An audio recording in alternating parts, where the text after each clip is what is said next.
Welcome to the Human Capital Innovations Podcast, your go-to source for personal, professional, and organizational growth and development. We hope you tune in often for all things people management, organizational development and change, organizational leadership, and social impact related. Maximize your personal and organizational potential with Human Capital Innovations Podcast.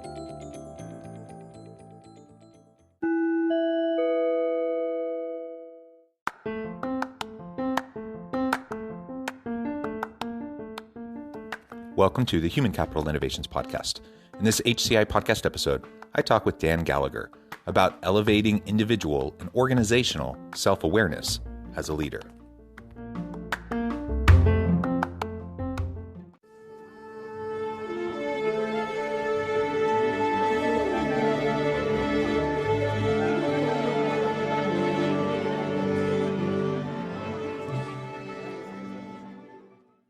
Dan Gallagher, welcome to the Human Capital Innovations Podcast.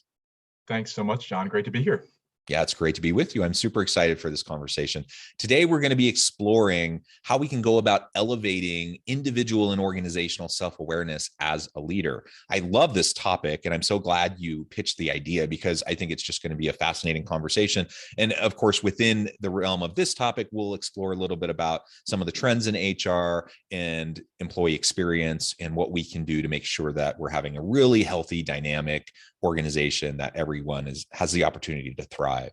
As we get started, I wanted to share Dan's bio with everybody. Dan Gallagher is a transformative and results-driven business executive with success developing people, processes, and performance in high-growth companies across multiple industries. His leadership brand is rooted in strong relationship building, influential communications, and change management that helps businesses integrate, optimize, and accelerate. I love that. Anything else you would like to add by way of your background, Dan, before we dive on into the conversation? I'm excited to jump in. I mean, I think what all of us are trying to do here is center ourselves at that intersection of transformation and talent. So let's do it. I love how you've just framed that. The intersection of transformation and talent. We are in a world shifting landscape. The nature of work itself, the very fabric of work is shifting underneath our feet. And so we have to learn how to transform, and we need to learn how to adapt. And ultimately, the more prepared we are to do that, the more I think successful we'll be in our individual careers, the more successful as leaders we'll be in helping our teams to lean into the change and Right. to find success. So that's all super interesting to me. And I guess this comes back to this idea of self-awareness. How can we help individuals and organizations collectively become more self-aware? That's something that I think a lot about, actually, because despite people's perhaps best intentions, I think we tend to just be terribly deficient in self-awareness most of the time. And it's just the hustle and bustle, the busyness, the grind, and just like leaders putting out fires constantly rather than, taking the time to self-reflect and be more proactive and strategic. Like, it's just part of the fabric of how people have often done their jobs and how we function in society as a whole. Right. And it takes a really proactive, intentional approach for us to kind of get out of that grind and to get out of that pattern so that we can start to practice, regular self-reflection. So frame that up for us in terms of why you think it's important. And then we can start to talk about how we can help individuals and organizations collectively really build their self-awareness capacity. Love it. Love it. A couple of things come to mind to kind of set a foundation. One, I like to just simply think about self-awareness as slowing yourself down to speed yourself up. And it's pretty basic and not super scientific. But the easiest way to kind of articulate that is, you think about being in traffic, right? And that traffic moving through, navigating through, whether it's a city or an intersection somewhere else, right? That is work moving forward. Those cars moving through the city, that is work moving forward. And you can look at the city, you can look at the traffic from the taillights in front of you. You can look at the traffic through the fourth floor window of the building that you're in, or you can go up in Sky Chopper 6 and you can look at the traffic from the aerial view. All of those data points are super important to you gaining full perspective as a leader or full perspective as an organization to understand what's going on, not only within you, but around you. And so, that self-awareness is so key. And John, you mentioned it, right? So often with self-awareness, we're playing defense rather than playing offense. We're succumbing ourselves to our to-do list or our inbox of like, oh, I've got 7 unopened emails, or I was in back-to-back meetings again. And then you're playing defense to catch back up. And so amidst all that's going on in the world around health, around economics, around racial injustices, around so many different facets of work-life, air quotes, balance, more people are pausing, I think, to recognize that if you're going to run hard on the treadmill, sorry, I'm mixing analogies here, but if you're going to run hard on the treadmill, what are you chasing? What are you going after? And organizationally, that's where companies are centering on what do they want to be great at rather than being good at too many things, right? And individually, you see more people focusing on what allows them to be their best person, right? So we are people first, and we are employees second, and that order should never be mixed up. Yeah, I really like that. And I think intuitively, I think we probably get the whole idea around individual self-awareness, practice mindfulness, practice some deep breathing, take some time to pause, slow down a little. I like how you say slow down to speed up, reflect on your day and reflect on that meeting that you just participated in and whatnot. I think we get how to do that. Talking about organizational self-awareness, what do you mean by that? How do we do that? If I'm a leader and I want to help my team become collectively more self-aware, if I'm an executive and I want my organization to be a really self-aware organization, what does that look like? And how do I actually do that? Yeah, so to me, there's a deep connection between self-awareness and reinvention. And if you look at growing organizations, growing teams, or growing individuals, the growth means you're giving up something to gain something else, right? And back to your point earlier about proactivity, right? That's where the reinvention. Are you playing defense and reinventing because you're forced to, or are you playing offense and really looking at and forecasting where you need to be next? And so organizationally, it's exactly that. It's differentiating in a for-profit environment. It's differentiating what is bringing you future growth versus just sitting there and looking at trends of year-over-year data, right? And if you sit there and say, oh, well, last quarter we did, or last year, year-over-year results were 2% better year-over-year, like, is incremental year-over-year going to be good enough?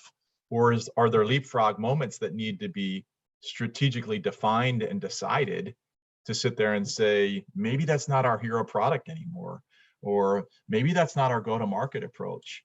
I've seen experiences over the last, call it, handful of years where the hero product is a big one. But I also see the go-to-market made me think of one organization that did a analysis of who their buyers were, of who their prospects were, and who their sellers were.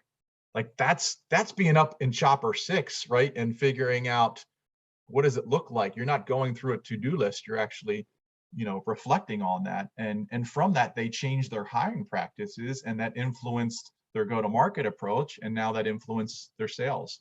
So it's really taking your time at defining what more is, and not just making the number a little bit bigger. I like that. Just perpetual growth for growth's sake doesn't necessarily mean much of anything in a world of sustainability and continued effort. And so we have to be mindful about what we're doing. I like the ability, as you described, the ability of the organization to pay attention to what matters to them. What are their core values? What is the main purpose? Right. How does that translate into the products or services that you provide to the marketplace? And where do you need to adjust over time?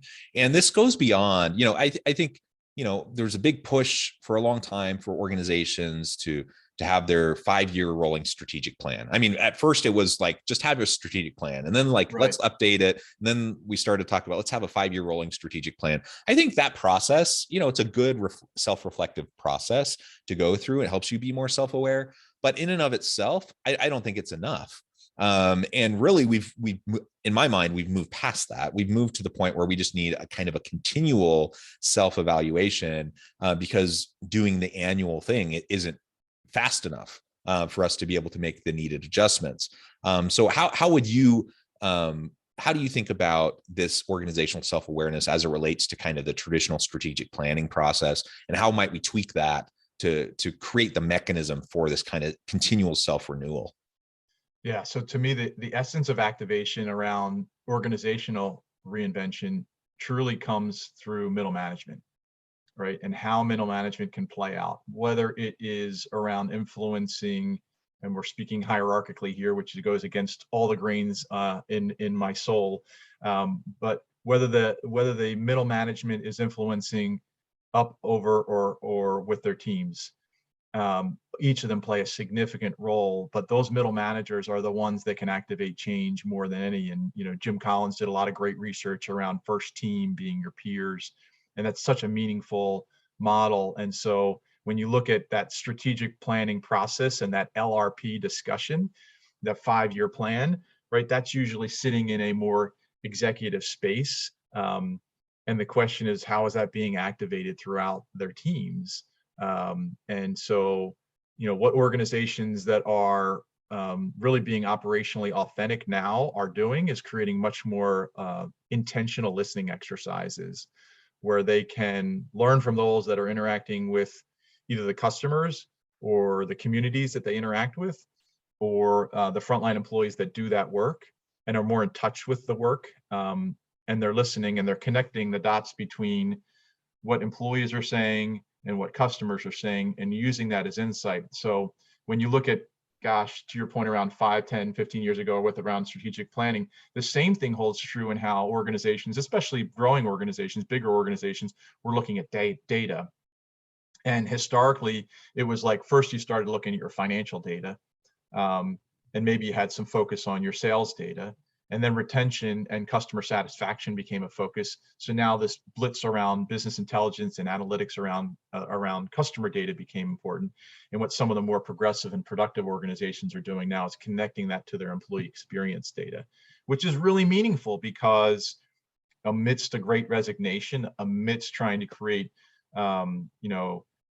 productivity, discretionary effort, and all the different things that we're trying to play out, like, that's where the connection between self-awareness and reinvention sits, is understanding those that are making things happen. What are they seeing? What are they doing? What's getting in the way? And so that rich dialogue that's happening in those organizations, whether it's quantitatively through some of the data points or qualitatively through some of the discussions, is now recentering others that have that decision-making power and have that influence on what the strategy should be, to sit there and say, okay, I might think this, but we think this. And the power of crowdsourcing has now become, an organizational muscle, if you will.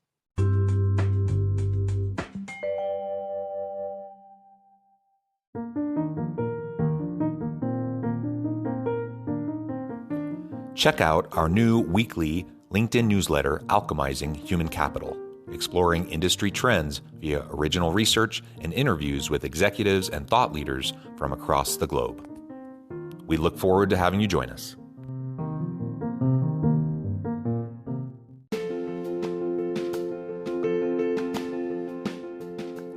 Bluer Than Indigo Leadership, the journey of becoming a truly remarkable leader. Early in my adult life, I learned about an Asian proverb that translates as bluer than indigo. If you think about the color indigo, it is a brilliant, deep, and vibrant blue, what some would call the bluest of blues.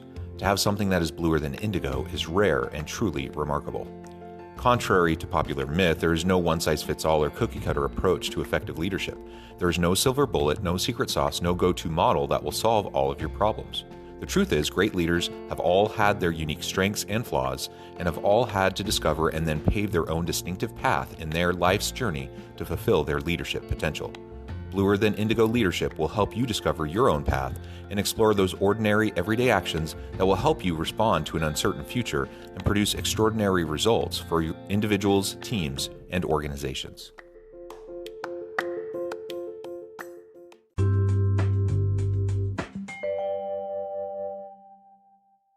Let's keep ongoing assessment at the core of what we're trying to do so we can make data-driven decisions. And let's look at all the different key stakeholders and constituencies related to the organization. And let's be honest about what we're finding from the data. Right. Let's not use, this is something I see a lot, and it's always very frustrating to me when I see people cherry picking, proof texting, and trying to pull out something that reinforces their pre-existing kind of Right. conclusion or narrative, and Right. it ignores everything else that you see in the data. And that happens a lot. It does. The old cliche about lying with statistics, there's a lot you can do to pad your side of the argument and Right. ignore all Right. the stuff that's happening somewhere else. So let's be honest about the data that we Right. actually have. Let's not gaslight. Let's not Right. obfuscate. Let's just be clear and honest, because we're only hurting ourselves when we do that. And we might think in the short term, we might think, oh, I'm going to do this just so I can get the support I need to push a really important initiative forward. In the long term, though, you're undermining your own credibility and the trust that people have in you. And you're not actually making a data-driven decision. You're really still just going with whatever you wanted, and you're just backfilling, cherry picking data to try to support that. So with that caveat, let's always try to do assessment and increase our self-awareness through the data that we have available to us. And I like how you tied it into, for example, the current trend in employee experience. People have options. People can go a lot of different places. Right. They don't need to stick with a crummy boss. They don't need to stick with an unhealthy environment. And even if they otherwise really like their job, but there's just all these different frustrations in how they interact and interface with their leaders or with their organization, they're probably going to be looking, maybe not leaving, but at least looking and mentally checking out a bit. And that's not great for the organization either. So using this data and this organizational self-awareness to drive better, more meaningful and impactful employee experiences, so everyone can feel excited and energized by their work, so they can get, be ready to dive on in each and every day, and not dread going to work, and where they can find meaning and purpose and fulfillment in their work. That's the stuff of being able to attract and retain really good talent, even amidst a really tight labor force. In addition to employee experience, and also in connection with what we've been talking about with individual and organizational self-awareness, what are some other major trends that you're seeing in HR right now, and what can leaders do to try to respond to these trends in a healthy way? Yeah, I think the first one is, you just pointed it out, is the relationship between the manager and the employee has become more and more critical. And in some organizations or in some relationships, that was kind of delegated. The employee experience was delegated to HR, internal comms, training, et cetera.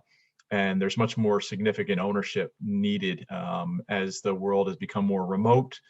Some of those aspects have been self-serve and digital. And so the humanizing the employee experience sits with the leader of that team, whether it's around onboarding new talent or retaining talent that has been there for some time.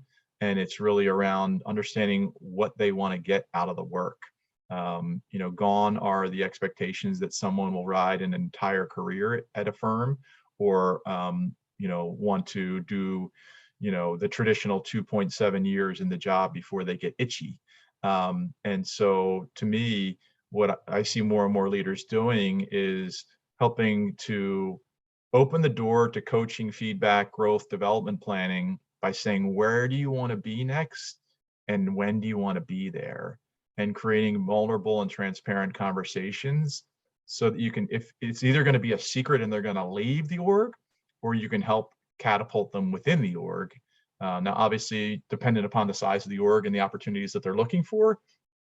But if you're start with the foundation that you're a believer that happy people and engaged folks are going to have more success and show more discretionary effort in their work, and if that's kind of what you're looking for yourself, then it's really about putting yourself out there. And will you potentially lose some great talent because they want to go somewhere else? Yes, and that's okay, because that's what they're looking for in their goals, the same way that you have goals to outgrow the job that you're in. I actually make it part of my interviewing process that that my job is not only to help think about who's the right person for the role today, but help to hire someone that really wants to potentially outgrow that role and help them talk about that from day one so that it doesn't have to be a secret. And then 9 months or 12 months or 18 months in, when they want to first talk about, well, how does this grow me for whatever's next, that it's not like a super awkward conversation.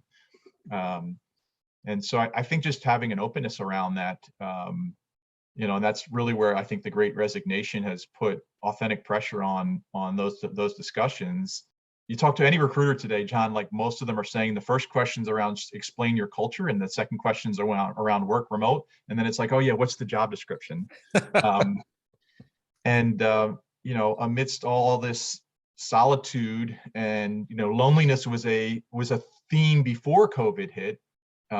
People want community, but they also want flexibility. And so they're looking for not just what's the social justice statement that an organization makes in their social media feed, right? But what are individuals in that organization standing for in their own voice?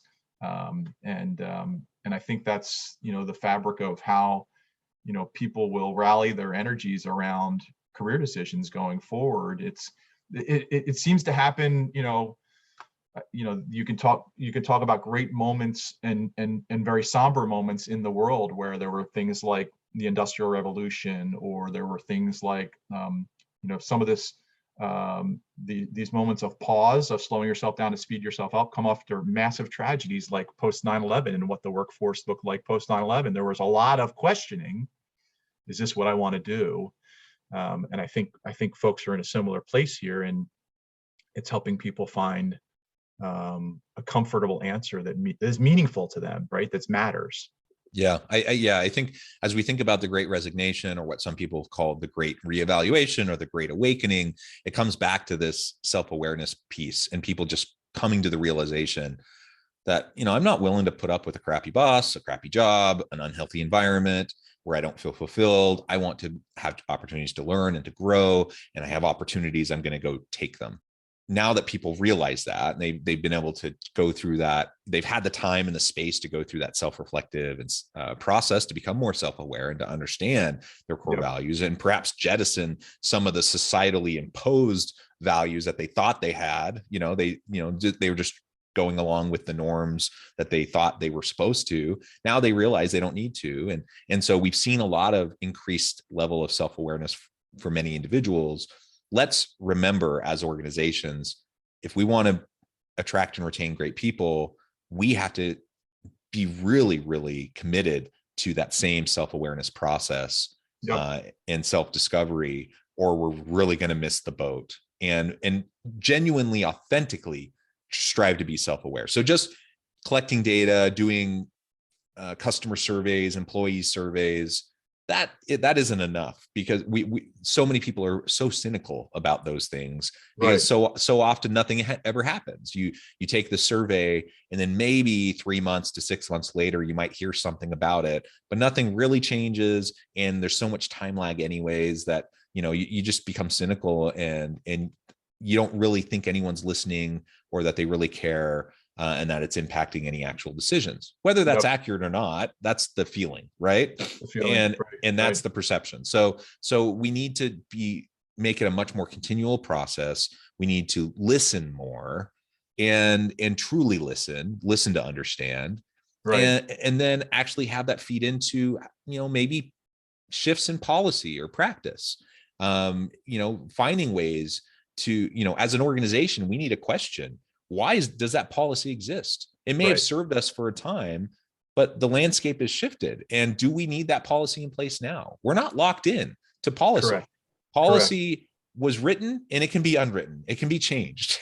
and if we're listening to our people, we can make those necessary adjustments so that we're supporting them and giving them what they need and want, so that they'll want to stay, but they'll feel empowered. They'll feel like they're being invested in, and that they're being supported.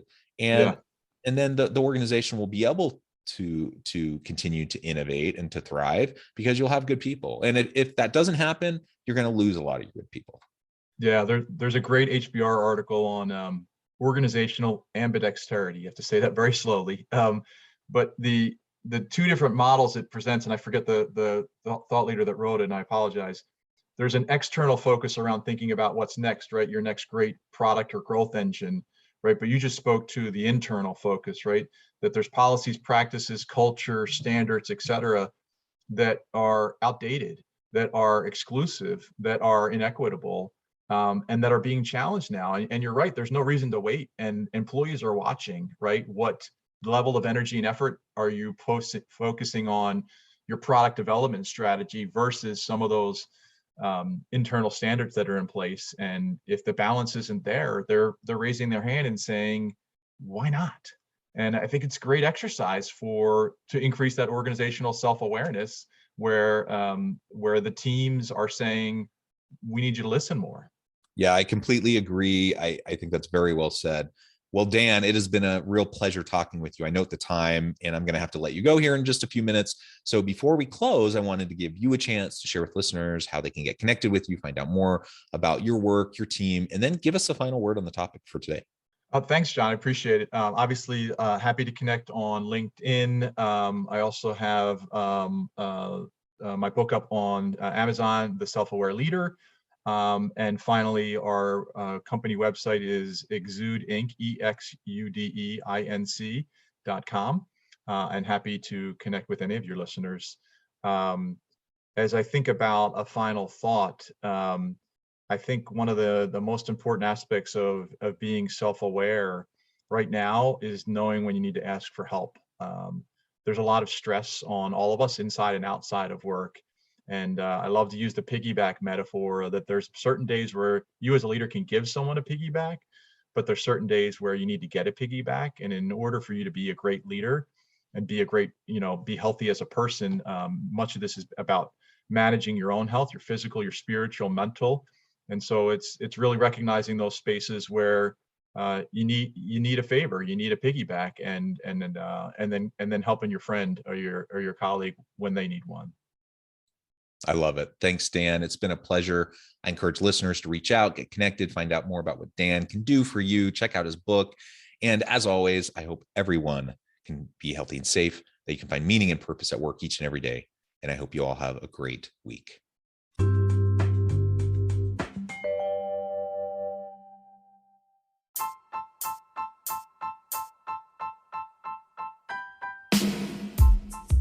The alchemy of truly remarkable leadership.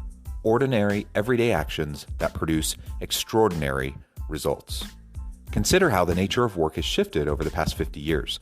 With increased globalization, rapid technological advancement, and the shift in economic composition, the average job of today looks very different than the average job of 50 years ago. What will the jobs and organizations of tomorrow look like? Moreover, what does this all mean for organizational leaders? What are the core competencies and capabilities of organizations and their leadership that are prepared for continued disruption and geopolitical and socioeconomic shifts? Regardless of what the future holds, increasingly, leaders need to be socially minded, data-driven, decisive, champions of talent, and disruptors of the traditional notions of leadership, teams, organizations, and work. The alchemy of truly remarkable leadership will help you to explore your own leadership competencies and capabilities and consider ways to apply and implement them into your workplace and personal life.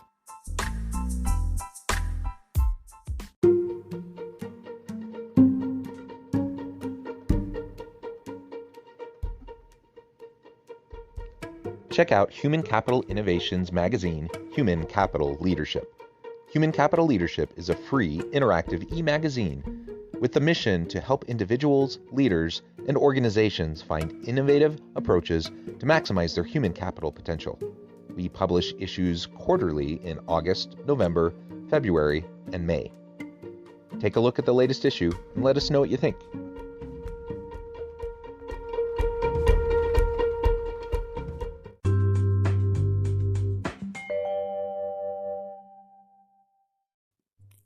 Thanks again for joining us for this episode of the Human Capital Innovations Podcast. I hope you stay healthy and safe and that you have a great week.